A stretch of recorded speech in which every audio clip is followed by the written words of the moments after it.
Hi friend, this is Rabia Mirza from Bahraich. इस video में हम लोग एक्सरसाइज 5B सॉल्व करेंगे। एक्सरसाइज 5B में पूछा गया है, निम्नलिखित को बीजगणितीय रूप में लिखिए।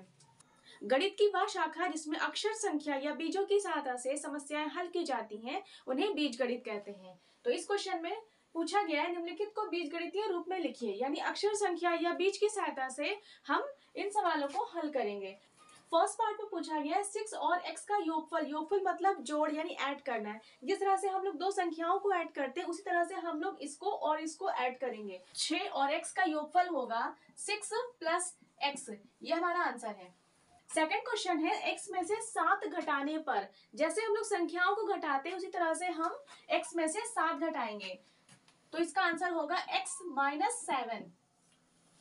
इस तरह के क्वेश्चन में अलग से कुछ भी नहीं करना होता है, केवल जो स्टेटमेंट दिए जाते हैं उसी के अकॉर्डिंग हम लोगों को संख्याओं को रखना होता है और उसके बाद उसका निशान लगाना होता है। पार्ट में दिया है x का 5 गुना। 5 गुना मतलब x में 5 से मल्टीप्लाई करेंगे तो हमारा रिजल्ट आएगा 5x। इस क्वेश्चन में हमारा रिजल्ट आएगा तो यहाँ पर हम लोग 5 को पहले रखेंगे और x को बाद में रखेंगे। 4 पार्ट में दिया है x का 1/3। 1/3 का मतलब होता है 1/3 पार्ट, और इसमें x से मल्टीप्लाई करेंगे तो हमारा रिजल्ट होगा x × 1/3। तो यहाँ पर हम लोग इसको 1/3x भी लिख सकते हैं या आप इसको x/3 भी लिख सकते हैं। यह आपका आंसर हो गया। सेकंड क्वेश्चन में आपका दिया है, निम्नलिखित कथनों को संख्याओं, बीजों और मूल संख्याओं के चिन्हों की सहायता से व्यक्त कीजिए।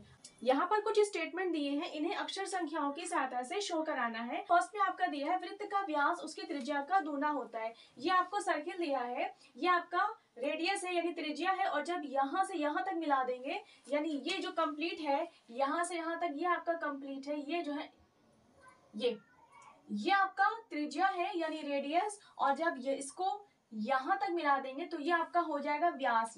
इस बिंदु से लेकर इस बिंदु तक जो लाइन खींची है ये आपका व्यास है। जब आप इसका आधा करेंगे तो आपको त्रिज्या मिल जाएगा। इसलिए सवाल में पूछा गया है, वृत्त का व्यास उसकी त्रिज्या का 2 गुना होता है। बिल्कुल होता है, क्योंकि r को जब आप 2 गुना कर देंगे तो व्यास हो जाएगा, और जब व्यास को आधा करेंगे तो आपको त्रिज्या मिल जाएगा। तो इसके लिए डायमीटर यानी d = 2r, यानी व्यास त्रिज्या का 2 गुना होता है। सेकंड पार्ट में दिया है, वर्ग का परिमाप उसकी एक भुजा का 4 गुना होता है।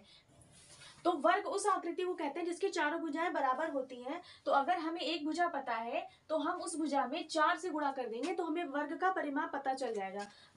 माना वर्ग की एक भुजा का माप a मीटर है, तो वर्ग का परिमाप यानी s = 4 × a। यह हमारा आंसर है।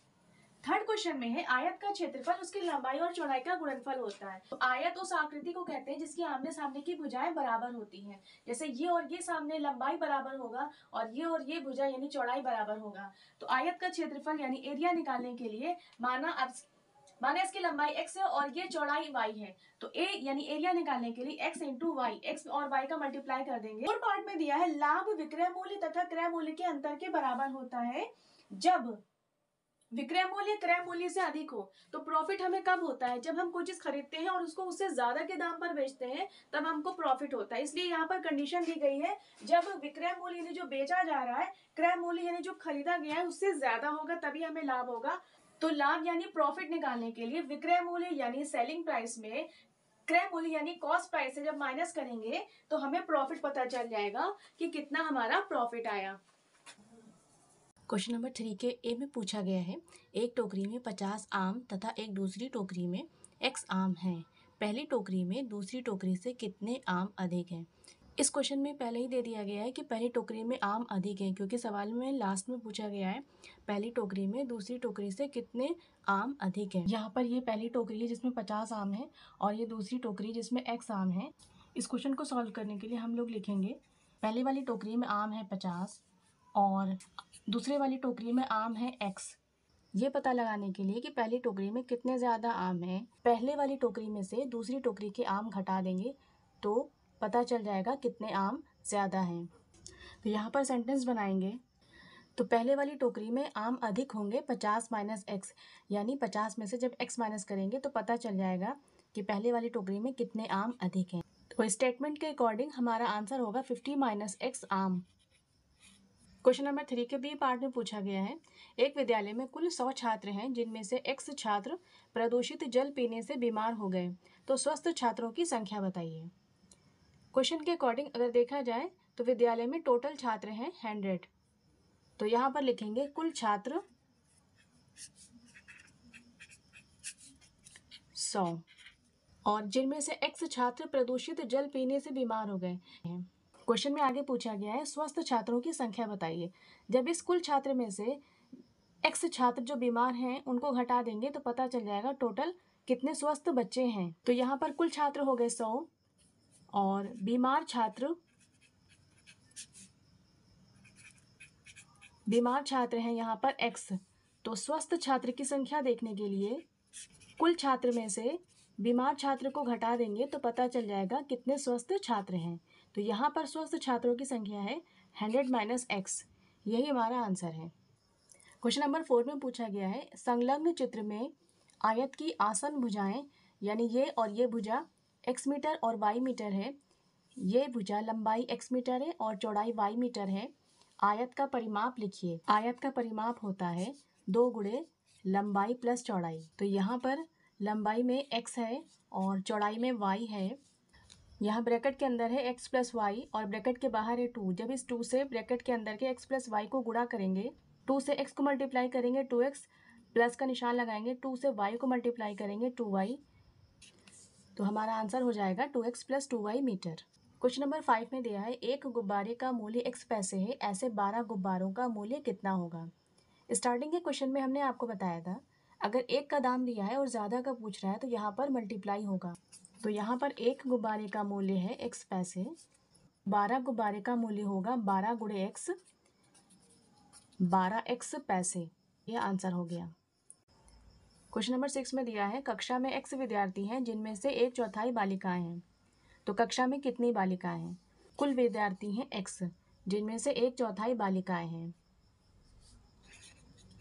यहाँ पर बालिकाएं हैं 1/4, तो आगे पूछा गया कक्षा में कितनी बालिकाएं हैं। जो बालिकाएं होंगी वो x में से ही होंगी। तो बालिकाओं की संख्या याद करने के लिए x का 1/4 कर देंगे तो पता चल जाएगा कितनी बालिकाएं हैं। हमारा आंसर होगा x/4 बालिकाएं। 7 में पूछा गया है संलग्न चित्र में एक वर्ग की भुजा a सेंटीमीटर है, वर्ग का परिमाप लिखिए। ये एक वर्ग है और इसकी भुजाएं हैं a सेंटीमीटर, यानी चारों भुजाएं a सेंटीमीटर की हैं। वर्ग का परिमाप पूछा गया है तो एक वर्ग की भुजा बराबर a सेंटीमीटर। वर्ग का परिमाप का सूत्र होता है 4 गुणे एक भुजा। जब इस 4 में a से मल्टीप्लाई कर देंगे तो हमें पता चल जाएगा वर्ग का परिमाप कितना है। तो हमारा आंसर होगा 4a सेंटीमीटर। क्वेश्चन नंबर 8 में दिया गया है लीला राधा की छोटी बहन है। तो माना लीला छोटी बहन है और बड़ी बहन है राधा। तो राधा की छोटी बहन हो गई लीला। वह राधा से 6 वर्ष छोटी है, यानी लीला इस राधा से 6 साल छोटी है। लीला की आयु राधा की आयु के पदों में लिखिए। यहाँ पर बड़ी बहन है राधा, माना राधा की आयु है x वर्ष। यहाँ पर दिया है राधा से 6 वर्ष छोटी है लीला। तो x में से जब 6 माइनस कर देंगे तो हमें पता चल जाएगा लीला कितनी छोटी है। तो यहाँ पर स्टेटमेंट लिखेंगे राधा की आयु बराबर x वर्ष और लीला की आयु, चूँकि लीला राधा से 6 वर्ष छोटी है तो राधा की आयु में से 6 माइनस कर देंगे तो हमें पता चल जाएगा लीला की आयु होगी x माइनस 6 वर्ष। ये हमारा आंसर हो गया।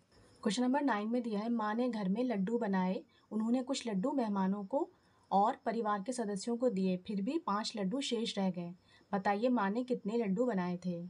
इस क्वेश्चन को सॉल्व करने के लिए स्टेटमेंट में लिखेंगे माँ ने मेहमानों और परिवार के सदस्यों को लड्डू दिए बराबर x, और उसके बाद आगे दिया है फिर भी 5 लड्डू शेष रह गए, तो शेष लड्डू बराबर 5। लास्ट में पूछा गया है माँ ने कितने लड्डू बनाए, तो लिखेंगे कुल लड्डू बराबर, तो जो मेहमानों को दिए हैं और जो बचे हैं उनको जोड़ देंगे तो हमारा आंसर होगा x + 5। Guys, in this video we have completed every important question of exercise 5B. If you have any question you can ask me in comment box. So thank you for watching this video.